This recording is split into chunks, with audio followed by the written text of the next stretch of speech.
Hello मित्रों, आज मैं आपके समक्ष अंग्रेजी का एक बहुत ही महत्वपूर्ण टॉपिक जिसको कि टेंस कहते हैं लेकर के उपस्थित हूँ। मित्रों, आप में से बहुत सारे ऐसे लोग हैं जिनको आज तक हिंदी से अंग्रेजी में ट्रांसलेशन करने में परेशानियाँ होती हैं। आप बिल्कुल चिंता न करें, आज से इस चैनल पर आपको हिंदी से अंग्रेजी के ट्रांसलेशन का बहुत ही सटीक और बहुत ही आसान तरीके से कैसे अनुवाद किया जाता है, ये सब सारी चीज़ों को बताया जाएगा।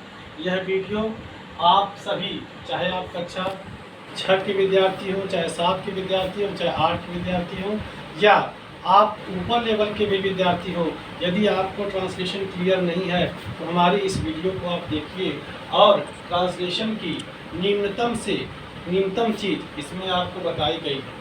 तो चलिए मित्रों, मेरा चैनल है योगेंद्र कुमार दुबे के नाम से, आप उसको सर्च करिएगा, उसको यूट्यूब पे ढूंढिएगा, वह आपको मिलेगी और हमारी वीडियो आपको मिल जाएंगे।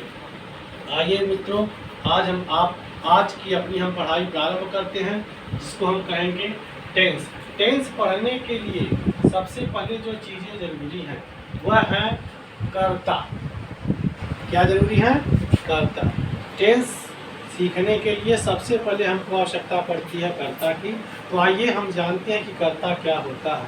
कर्ता को अगर हम परिभाषित करें, यह कहा जा सकता है कि जिसके द्वारा कार्य किया जाए या जिसके बारे में कुछ बताया जाए वही कर्ता होता है। फिर से सुनिएगा, जिसके द्वारा कोई कार्य किया जाए या जिसके बारे में कुछ बताया जाए उसे हम कर्ता कहते हैं। कर्ता को दो भागों में बांट करके हम समझते हैं। आपके समक्ष यहाँ पे मैंने बोर्ड पे लिख दिया है, कर्ता दो प्रकार के होते हैं, एक वचन कर्ता और बहुवचन कर्ता। एक वचन कर्ता क्या है? ही माने वह पुरुष के लिए, और सी माने वह किसके लिए? स्त्री के लिए। ईट किसी निर्जीव प्राणी के लिए आता है। नेम, इसको आप एक वचन कर्ता कहेंगे, क्योंकि जब आगे ट्रांसलेशन आपको पढ़ाया जाएगा तो वहाँ पे आपको बार बार ये पूछा जाएगा कि एक वचन कर्ता क्या है। एक वचन कर्ता होता है तो हम ऐसा करते हैं, बहुवचन कर्ता होता है तो हम ऐसा करते हैं। इसके लिए आप इसको कंठस्थ कर लीजिए कि एक वचन कर्ता क्या है। एक स्वर में बोलेंगे he see it name, he see it name, यह आपका एक वचन कर्ता है। बहुवचन कर्ता क्या है? आई माने मैं, वी माने हम लोग, यू माने तुम, दे माने वे लोग। इसको हम बहुवचन कर्ता के रूप में जानते हैं। बहुवचन कर्ता क्या होता है? आई, वी, यू, दे। तो हमने सीखा एक वचन कर्ता किसे कहते हैं? ही, सी, इट, नेम, अथवा ऐसे समस्त व्यक्ति या वस्तु जिससे किसी एक वस्तु का बोध हो उसे आप एक वचन कहेंगे। बहुवचन आई, वी, यू, दे, या जिससे एक या एक से अधिक लोगों का बोध होता है, वे बहुवचन कहा जाता है। तो टेंस शुरू करने से पहले हमने एक चीज़ क्लियर करी कि कर्ता क्या होता है। कर्ता जिसके द्वारा कार्य किया जाए या जिसके बारे में कुछ कहा जाए वे कर्ता होता है। हमने देखा कि कर्ता को दो भागों में बांट के समझा जाता है, एक वचन कर्ता और बहुवचन कर्ता। इसका आप लोग स्क्रीनशॉट ले लीजिएगा, चाहे इसका नोट्स बना लीजिएगा, यह बहुत ज़रूरी है, इसको याद करके रखिए। अब आइए मित्रों, हम चलते हैं, बढ़ते हैं टेंस की तरफ। तो टेंस जिसका हिंदी अर्थ होता है काल, और अधिक स्पष्ट रूप में अगर इसको समझे तो हम कहते हैं इसको समय। समय को हम तीन भागों में बांटते हैं। क्या? प्रेजेंट टेंस, वर्तमान काल, जो समय चल रहा है, जो समय चल रहा है। पास्ट टेंस, भूतकाल, जो समय बीत चुका है। फ्यूचर टेंस, भविष्य काल, जो समय आने वाला है। तो मुख्य रूप से टेंस की शुरुआत इन्हीं तीनों टेंसों के माध्यम से होती है, प्रेजेंट टेंस, पास्ट टेंस और फ्यूचर टेंस। सबसे पहले हम इनके बारे में समझेंगे, उसके बाद इनके प्रारूपों के बारे में समझेंगे, इनके सहायक टेंसों के बारे में देखेंगे। तो प्रेजेंट टेंस के बारे में मैंने बताया कि जो समय चल रहा है, और इसकी पहचान होगी समस्त हिंदी वाक्य जिनके अंत में है, हूँ, हो आता है, उसको आप प्रेजेंट टेंस से ही डिनोट करोगे। जिन जिन हिंदी वाक्यों के अंत में है, हूँ, हो आता है उसे आप प्रेजेंट टेंस मानेंगे और उसको प्रेजेंट टेंस के नाम से ही डिनोट करेंगे। इसके बाद आएगा पास्ट टेंस, जो समय बीत चुका है। पहचान क्या होगी? समस्त हिंदी वाक्य जिनके अंत में था, थे, थी आता है उसे आप पास्ट टेंस कह सकते हैं। फ्यूचर टेंस, जो समय आने वाला है उसे आप फ्यूचर टेंस कहेंगे। इसकी पहचान होगी गागेगी। ऐसे समस्त हिंदी वाक्य जिनके अंत में गागेगी आता है उसे आप फ्यूचर टेंस कहेंगे। तो एक चीज़ क्लियर हुई कि अगर आपसे कोई पूछे कि इस वाक्य को पढ़ के बताइए कि कौन सा टेंस है, आप एकदम स्पष्ट जान लीजिए कि ऐसे समस्त हिंदी वाक्य जिनके अंत में है हूँ हो आता है उसे हमें प्रेजेंट ही कहना है। जिसके अंत में था थे थी आता है उसको हमें पास्ट ही कहना है, और जिसके अंत में गागेगी आएगा उसको हमको फ्यूचर टेंस ही कहना है। तो ये बंटवारे की एक बहुत अच्छी आधारशिला है जिसे आप टेंसों को अलग कर सकते हैं, उनका वर्गीकरण कर सकते हैं। है हूँ हो वाले प्रेजेंट टेंस की तरफ, था थे थी वाले पास्ट टेंस की तरफ, और गागेगी वाले फ्यूचर टेंस की तरफ चले जाते हैं। अब इससे संबंधित एक बहुत महत्वपूर्ण प्रश्न उठता है to be verb. What is to be verb? To be verb क्या है? आप इस टेंस को समझने से पहले वर्ब टू बी को समझ लीजिए तो ज़्यादा उचित है, क्योंकि वर्ब टू बी का कनेक्शन इन्हीं तीनों टेंसों से है। तो वर्ब टू बी क्या होता है?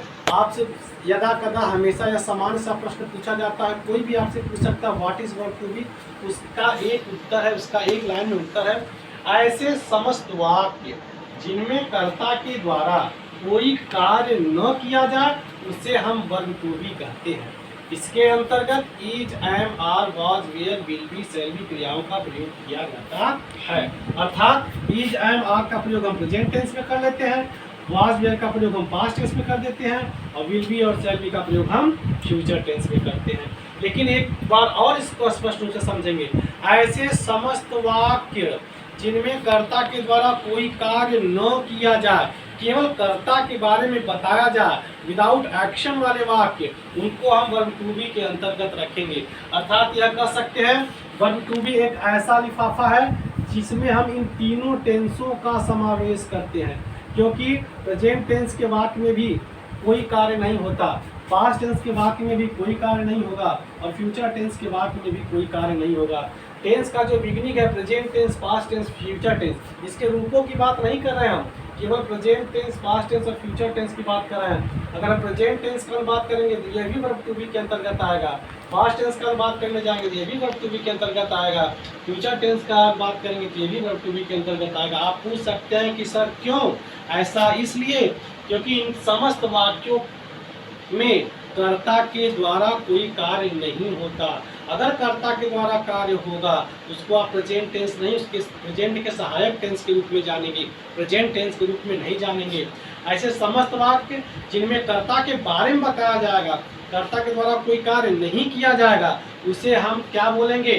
प्रेजेंट टेंस बोलेंगे, या उसको हम कहेंगे वर्ब टू बी। वो उसको हम वर्ब टू बी के अंतर्गत रखेंगे। उसको स्पष्ट करने के लिए मैं यहाँ पे कुछ उदाहरण लिखा हूँ जिसके माध्यम से आप स्पष्ट कर सकते हैं कि किसको हम वर्ब टू बी के माध्यम से रखते हैं। जैसे आप देखिए, राम खेलता है, राम खेलता है, राम खेलता है, इसको आप वर्ब टू बी के तहत रख सकते हैं? आप बताइए, इसको वर्ब टू बी के तहत नहीं रखा जा सकता। क्यों? क्योंकि राम खेलता है, कौन? राम। क्या करता है? खेलता है। इसमें एक्शन हो रहा है, राम के द्वारा खेलने की क्रिया की जा रही है, इसलिए इस वाक्य को आप वर्ब टू बी नहीं कर सकते, या इस वाक्य को आप वर्ब टू बी के अंतर्गत नहीं रख सकते।